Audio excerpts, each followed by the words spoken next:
Mesdames, Messieurs, chers collègues, bonjour. Alors je vais juste lancer la présentation. Alors on va passer effectivement de cette posture d'immobilisme par rapport à la vidéo qu'on a filmée à une autre posture qui est celle de la pédagogie active, avec une phase d'évaluation, puisque l'année dernière j'étais là pour mettre un contexte autour de ce qu'on peut définir comme étant de la pédagogie active dans ses différentes composantes. Et puis cette année je me suis dit que ça serait pas mal quelque part qu'on approfondisse un peu cette vision, mais aussi qu'on mette quelque part une posture évaluative autour de ça et qu'on voit si ça peut être efficace, parce que c'est bien d'innover et puis c'est bien aussi de tester pour voir si ça marche. Alors allons-y. Tout d'abord, j'aimerais qu'on dégrossisse un peu une idée qu'on a souvent, qui est celle de l'intelligence à la naissance. Alors, peut-être que je peux vous demander de lever la main si vous pensez qu'on est intelligent, en fait. Qu'on est, à naissance, intelligent. C'est-à-dire que certaines personnes, comme par exemple le bébé de gauche est intelligent et celui de droite ne l'est pas. C'est-à-dire que l'intelligence serait prédéterminée. Qui le pense? Ah, on sent le chercheur. Bon, apparemment personne, très bien. Alors, je vais avancer sur cette idée. Est-ce que c'est fondé de dire à quelqu'un qu'il est limité? Notamment, parfois, on se le dit à soi-même. Alors, si vous voulez être dit, ou si vous l'avez dit à quelqu'un, si vous avez transmis cette idée, vous leverez la main. Dire « Ah, je ne suis pas doué en maths, c'est pas mon truc, j'y suis jamais arrivé, j'y arriverai jamais ». C'est-à-dire qu'on se met cette limite-là. Quelque part, on pense qu'on n'a pas une partie du cerveau qui est prévue pour et qu'on n'est pas fait pour. Alors, si vous avez déjà ressenti ça, ou pensé ça, ou transmis ça à quelqu'un, levez la main, qu'on voit si... Ok. Alors, on va jouer à un jeu, le jeu du qui suis-je, pour étudier un personnage qui ressemblerait fort à ça, à quelqu'un qui est très limité. La première personne qui devine, c'est un jeu un peu comme un jeu télévisé, hein, c'est filmé, donc ça sera retransmis, la personne gagnera un beau cadeau. Alors je vais lire. Souvent dépeint par mes enseignants comme un mauvais élément, très étourdi, ça commence pas fort, hein. J'éprouve plus tard dans mon enfance des difficultés pour m'exprimer. Je suis renvoyé de l'école à l'âge de 15 ans. À 16 ans, je rate l'examen d'entrée de l'école que je souhaite intégrer. Vous avouez que ça ne ressemble pas au profil d'un génie. Je trouve dans une autre école une atmosphère plus ouverte et favorable à mon apprentissage, les étudiants étant davantage incités à penser par eux-mêmes qu'à réciter des leçons apprises. J'obtiens de justesse mon diplôme d'études supérieures, car j'avoue, et ça c'est une pensée importante je trouve, est incapable de suivre les cours, de prendre des notes et de les travailler de façon scolaire. Je postule à de nombreux emplois sans être accepté. Vous voyez que pour le moment c'est pas brillant comme profil. Vous n'avez pas trouvé? Personne? J'obtiens plus tard un doctorat en physique et un prix Nobel. Et effectivement, on voit que quelque part, quand on qualifie quelqu'un d'intelligent, on ne peut pas rattacher ça forcément à un parcours scolaire ou, on va dire, à la manière dont vous êtes adapté à un système scolaire. Donc, quelque part, tout ça pour en arriver en fait que le concept d'intelligence est effectivement compliqué. Alors, David Géry en 2008 et Steve Masson en 2015 nous apportent une approche évolutionniste de l'apprentissage. Donc l'intelligence n'est pas prédéterminée, on ne l'a pas à la naissance, et quelque part on constate avec l'imagerie que les densités de connexions neuronales sont beaucoup plus fortes chez des personnes qui sont constamment stimulées cognitivement parlant. Alors là j'ai une bonne nouvelle pour vous, puisque le numérique, notamment par le jeu, est un outil très puissant de stimulation neuronale, donc qui permet effectivement de réviser, d'apprendre par stimulation répétée, c'est-à-dire la machine ne se fatigue pas, donc elle peut vous stimuler en permanence. Voilà, donc retenez cette idée importante, notamment en tant qu'enseignant, pas de prédétermination, mais l'intelligence se construit pour tout le monde. Et Carol Dweck, en 2006, au niveau psychique, donc elle nous apporte son approche basée sur l'état d'esprit. Elle classifie les gens en deux catégories. Les gens qui ont un état d'esprit limité, et les gens qui ont un état d'esprit de croissance. Et le rôle de l'enseignant, c'est de faire passer les étudiants de l'un à l'autre. Donc ceux qui ont un état d'esprit de croissance ne vont pas se limiter. Ils disent simplement aujourd'hui, je ne sais pas faire, effectivement, sur ce coup-là, je ne suis pas bon à l'heure actuelle, mais je sais que la semaine prochaine, ou dans un mois, ou peut-être dans 6 ans, j'arriverai à faire ça. Donc on se construit, ils savent qu'ils peuvent se construire et ils ne se mettent pas de limites. Donc en général, c'est ceux qui réussissent le mieux. Et notre rôle, c'est de les mettre dans cet état d'esprit-là. Alors là, une autre bonne nouvelle avec le numérique, c'est que le numérique nous permet, par le système d'essai-erreur, de nous apporter un feedback permanent. Et une fois de plus, la machine ne se fatigue pas. Et donc notamment, le Serious Game est un excellent outil pour développer l'état d'esprit de croissance, puisque quelque part dans un jeu, on n'arrête pas de faire des essais, de se planter, donc de faire des erreurs, et puis de recommencer, etc. etc. Chose qu'on ne fait pas assez en éducation standard. Et c'est dommage. C'est-à-dire ce feedback permanent que l'enseignant devrait renvoyer à ses étudiants. Alors celle-là, je vais passer, mais par contre, vous pourrez poser la question tout à l'heure si vous voulez que je vous définis un peu plus le profil des étudiants de nos jours, tout simplement par manque de temps. Alors, je vais vous parler d'un processus engageant, c'est-à-dire un processus qui peut aller vers des pédagogies actives. Alors, ce qui est intéressant, c'est de voir au niveau de la cible, puisque notre objectif, c'est de viser l'interaction et la participation dans nos cours, hein, puisque tout ça, ça développe ce qu'on appelle la considération des étudiants et la motivation.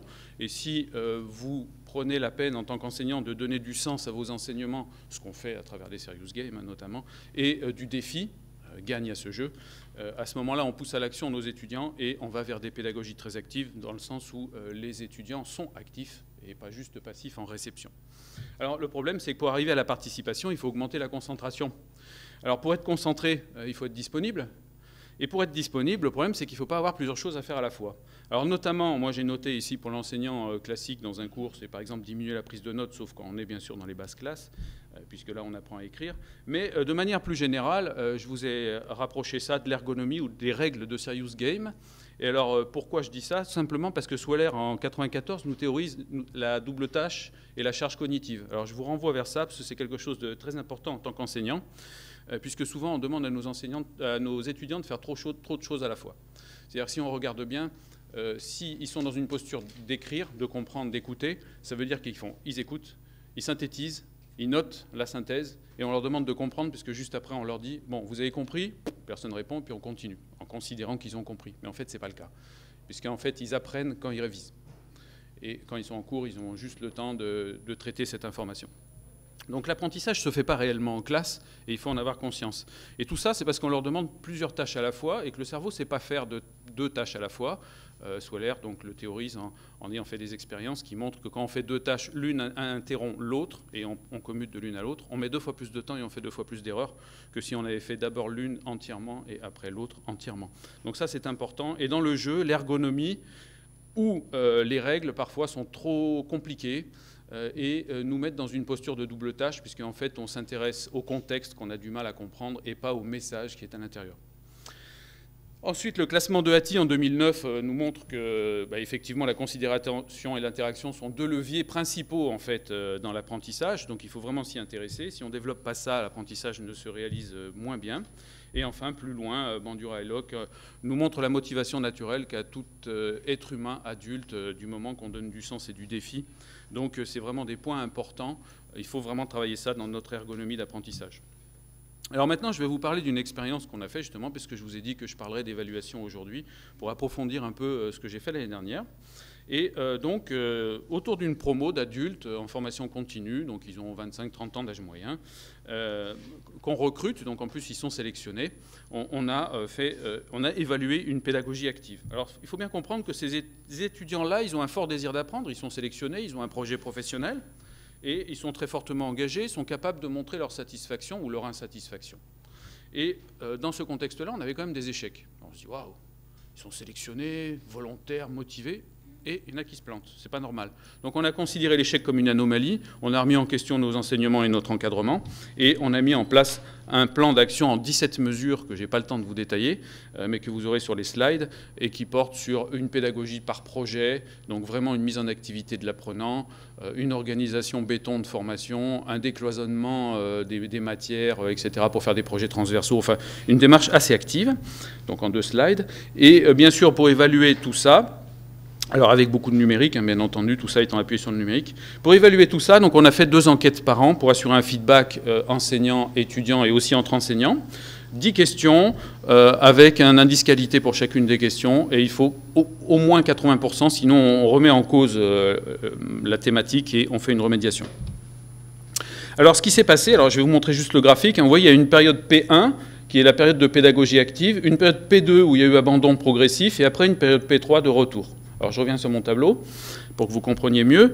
Donc en 2012, il y a eu un changement après la période P1 de ces 17 mesures. Donc l'équipe pédagogique a un peu changé, le pilotage aussi. Et puis il y a eu une répartition un peu différente des heures de cours, des projets qui ont été abandonnés parce que voilà, la charge de travail était importante et ça a fait diminuer les concertations entre enseignants. Les enseignements sont revenus un peu plus en silo, magistro-centrés, cloisonnés.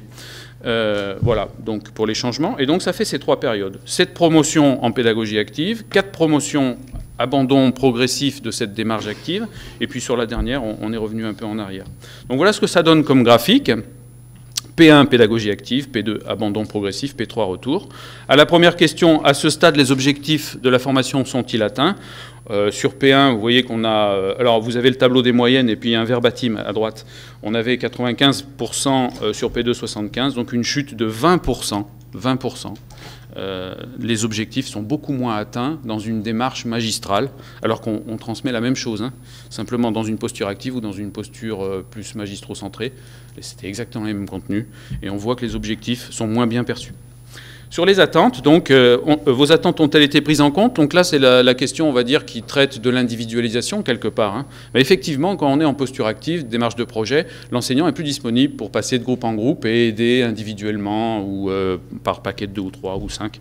Donc, quelque part, l'individualisation est plus présente. Et là, on le voit mathématiquement, hein, sur ces statistiques, avec une chute de 12 points sur la période P2. Sur les contenus vous ont-ils semblé adaptés? C'est exactement le même contenu qu'on transférait. Pour autant, on voit qu'il y a une chute de presque 10 points, c'est-à-dire que le message est perçu moins adapté quand on le transfère sous forme magistro-centrée. Sur les méthodes vous ont-elles paru efficaces? Effectivement, les méthodes en pédagogie active ont semblé aux étudiants plus efficaces, puisqu'on a une chute de presque 12 points, avec des témoignages comme celui de Laurent, alors c'est anonymisé. Hein. Là où certains intervenants me semblaient prendre leur rôle à la légère, d'autres m'ont touché par leur abnégation et leur investissement, surtout face à un auditoire amorphe. Voilà le genre de témoignages qu'on récolte quand, quelque part, on est un peu trop en cours magistral, et bon, on l'a vécu aussi, on sait ce que ça peut être parfois. Donc une chute de 12 points. L'animation, les relations entre vous et l'équipe pédagogique ont-elles été bonnes? Ce qui est très intéressant sur cette courbe, c'est que, en fait, les étudiants, là, dans ce cas-là, ils ne reprochent pas la relation avec l'enseignant. Elle a toujours été bonne dans les 2 périodes. Donc sur ces 10 années, une chute de 2 points, ce n'est pas franchement significatif. Donc ce n'est pas vraiment un problème relationnel. Et ça, c'est important. Parce que si ici, on avait une chute relationnelle, ça aurait faussé tout le reste. Et ce n'est pas le cas. Bon, par contre, ce qu'on voit, c'est que les relations entre stagiaires, enfin entre étudiants, ont tendance à être meilleures, alors 10 points de différence, quelque part dans une attitude projet que dans une attitude magistrale. Alors peut-être que ça a une influence, peut-être que c'est juste un effet promo, mais en tout cas, c'est intéressant, ça serait intéressant à investiguer plus en profondeur. Et enfin, l'organisation de la formation vous a-t-elle convenu ? Eh bien, on voit qu'il y a une chute de presque 20 points, enfin 19 points. Donc ça veut dire que, bon, quelque part, on a été moins bon en organisation quand on était chacun dans notre matière et bien meilleur quand on était en approche projet. Fatalement, on est obligé de discuter quand on fait les choses ensemble. Donc tout est concerté, tout est imbriqué. Alors que quand on est plus chacun dans sa classe, il peut y avoir des soucis d'organisation et moins de dialogue. Et d'ailleurs, c'est retransmis par Laurence, qui dit quelques problèmes d'organisation de certains formateurs et manque de communication entre eux. Fatalement, si on ne cherche pas à discuter, on ne la voit pas. Le pourcentage de satisfaction moyen, et j'en terminerai rapidement. Donc là, on voit donc sur les 10 ans une chute de 10 points sur la satisfaction que j'ai corrélée à la réussite. Je vous ai mis la réussite en dessous, une chute de 12 points. Donc ça donne ça en version moyennée. Hein. Et donc on voit que, effectivement, la période en pédagogie active était quand même 10 ou 12 points supérieure en fonction de la satisfaction de la réussite. Donc on voit quand même qu'il y a une influence qui est non négligeable sur des étudiants en plus ultra motivés. Hein. Donc imaginez dans des promos où le mélange serait, motivationnel serait un peu plus vaste. Donc en conclusion, si vous voulez organiser une formation ou la rendre un petit peu plus efficace, suite à notre expérience, voilà ce qu'on vous conseillerait pour lutter face aux vents institutionnels ou sociétals qui peuvent être opposés ou de pair. D'abord, travailler votre organisation pour qu'elle soit efficiente, ce qui va encourager les enseignants à se concerter et à faire équipe. Et cette notion d'équipe, elle est vraiment capitale en pédagogie active, puisque c'est grâce à ça qu'on peut avoir une approche active et une approche projet, c'est-à-dire décloisonner les matières et les faire travailler ensemble. Et à partir de ça, on peut travailler une évaluation formative qui est quelque chose de capital. Et c'est là où on parle de feedback, c'est-à-dire que l'étudiant n'a pas juste une note en fin de semestre, mais tout au long de l'année, des feedbacks très très réguliers. Et tout ça, bien sûr, il faut l'appuyer sur des outils numériques. Par exemple, le Serious Game est un excellent outil de feedback et d'apprentissage. Et grâce à tout ça, si on travaille sur ces aspects-là, effectivement, on peut hisser très haut la nacelle de la satisfaction, de l'engagement et de la réussite. Voilà, donc je vous ai mis quelques références et je suis disponible pour vos questions. Je vous remercie.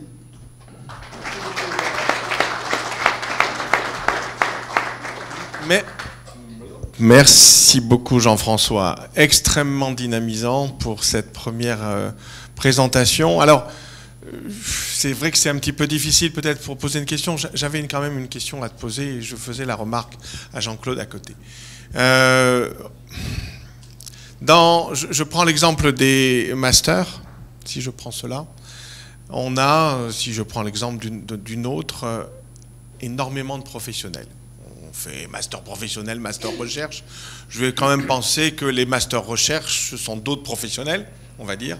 Tout le monde, en fait, est professionnel. Simplement, pour faire en sorte qu'il y ait une communication entre ces professionnels, alors, comment est-ce qu'il faut qu'on s'y prenne? Parce que derrière, ils ont leur propre contexte, ils ont peut-être leur propre ressort individuel. Faudrait-il les former aussi? C'est toute une problématique. Je ne sais pas si on a la réponse, mais en tout cas, c'est une vraie question. Je lance un petit peu le débat, je ne sais pas. Bon, c'est simple en fait de notre point de vue, puisqu'on a aussi eu ce contexte-là, c'est-à-dire que c'est une formation adulte, formation continue, donc avec à peu près la moitié de professionnels donc, qui viennent d'entreprises et qui nous apportent leur expertise, et heureusement, puisqu'elle est mise à jour d'une manière différente, on va dire. Et je pense que nous, on a réussi en fait à créer des moments de convivialité, notamment lors des réunions pédagogiques ou des conseils d'enseignement, qui ont fait qu'on a donné envie, comme vous le faites ici hein, d'ailleurs, aux gens de se rencontrer et de se parler, de rester un peu en dehors de la réunion formelle, dans l'informel. Et c'est dans ces moments informels en fait où on crée du lien. Et du moment qu'on crée du lien et qu'on arrive à faire des réunions efficaces, on arrive à rentrer dans des démarches projets. Mais c'est vraiment, il faut réussir à susciter l'envie et aussi à donner quelque part un objectif. C'est-à-dire, bon, on se réunit, on aimerait mettre en place une démarche projet. Quel genre de projet vous aimeriez traiter et construire ensemble? Alors nous, par exemple, on crée des grandes conférences, comme vous faites ici. On fait venir 200 personnes et on traite d'un sujet lié au multimédia. Et nos étudiants créent absolument tout. Donc la communication avant, la communication pendant, la communication après et toute l'organisation. Et ce faisant, donc, ils apprennent à communiquer sur tous les supports. Bon, les professionnels qui font partie de la formation ont joué le jeu. Qui a apporté l'accompagnement au web design, au graphisme, à la création de logos, un autre professionnel, la partie vidéo, film, etc.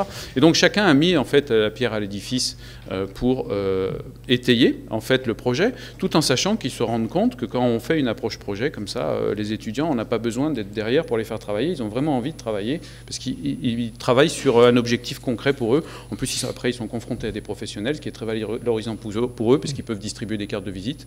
Voilà, donc un peu comment on s'y est pris. Merci. Est-ce qu'il y a une autre question dans la salle? Pas de... Ah, Olivier.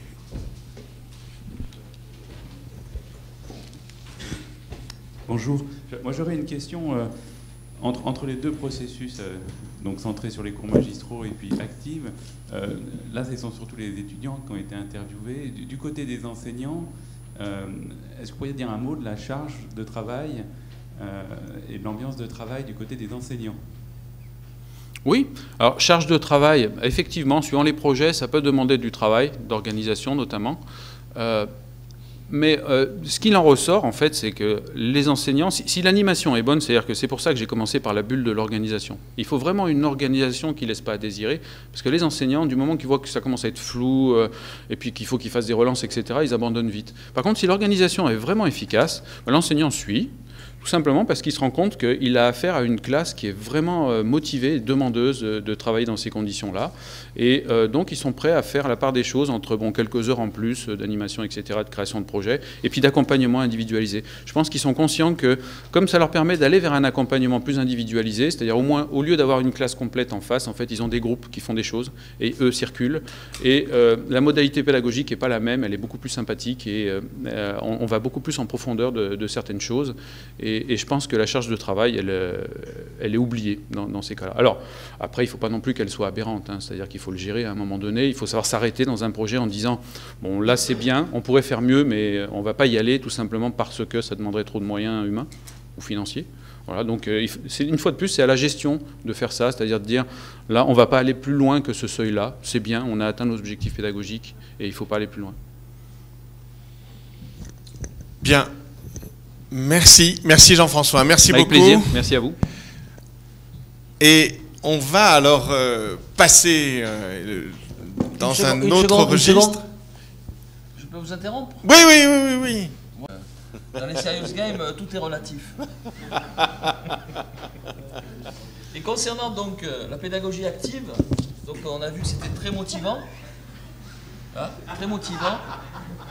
Et puis c'est très efficace parce qu'effectivement, ceci explique cela. Voilà.